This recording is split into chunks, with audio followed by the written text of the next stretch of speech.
Hey, I'm Mike, and welcome to Bombware. Recently I found myself watching playthroughs of old retro games. While I would prefer to be playing them myself, I have very little time in which to do that. So with my precious free time, I've decided to build out a platformer. I am aware there are libraries designed to do just this. I'm also aware they're probably doing a lot better than I will. The point here is to experience this pain firsthand. To start, I want to get a render cycle going. During each cycle that runs, the game code will be processed and the screen will be refreshed. Each time this task is completed, it will be considered a frame. The number of these shoved out the door is considered the frames per second. Ideally, the higher the frames per second, the better, because it provides for smoother animation. With the render cycle complete, I can plan how to evaluate the movement of objects on the screen. The easiest, of course, is to evaluate position changes per each frame. The strategy works, but does have some issues. Just check out this demo. Zoom! Ignore that. If the frame speed never changed, the strategy would work. But that isn't the case, as the frame rate does not consistently stick at 60 frames per second. As we see, when the frame rate drops, a fair bit of jitter is introduced. In fact, this box can take wildly different amounts of time for each round trip. So how do I adjust for this irregularity? Instead of locking speed to the frame, I evaluate the change to the object based on the amount of time which has passed. Evaluating by time prevents the problems caused by a shift in the frames processed per second.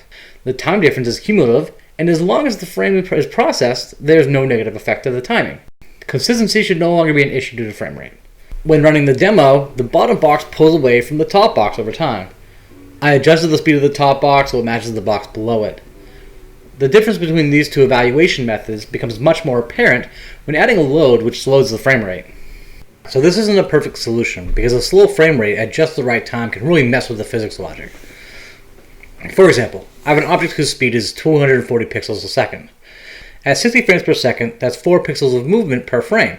If for some reason a single frame takes 3 seconds to process, instead of moving 4 pixels, the object moves 12 pixels. This becomes an issue for things like collision detection, because if two objects were moved towards each other at full speed, they would move at a combined 24 pixels.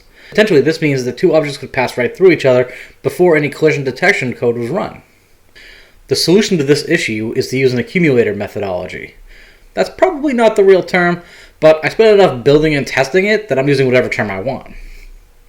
Anyway, using the accumulator method, I define a minimum amount of work I'm going to do in time. So regardless of each frame, I'm always going to process the logic as if it were at 60 frames per second. If the accumulator hasn't accumulated enough time, no logic code is processed. If the accumulator has accumulated enough time, it will then process the logic. Subtract 1 frame worth of time, reevaluate, and if necessary, repeat. Now, in a frame, there is a remainder value in the accumulator, but at this point, there's enough consistency, and this remainder will be small enough that I'm just not concerned with it in this case. Almost done. There's still one potential problem waiting in the wings. This, of course, is the spiral of death. Ooh. What it really means is getting into a state where each call slows down the frame rate enough where the call after it needs to do much more work to catch up. But this just ends up slowing down the frame rate even more.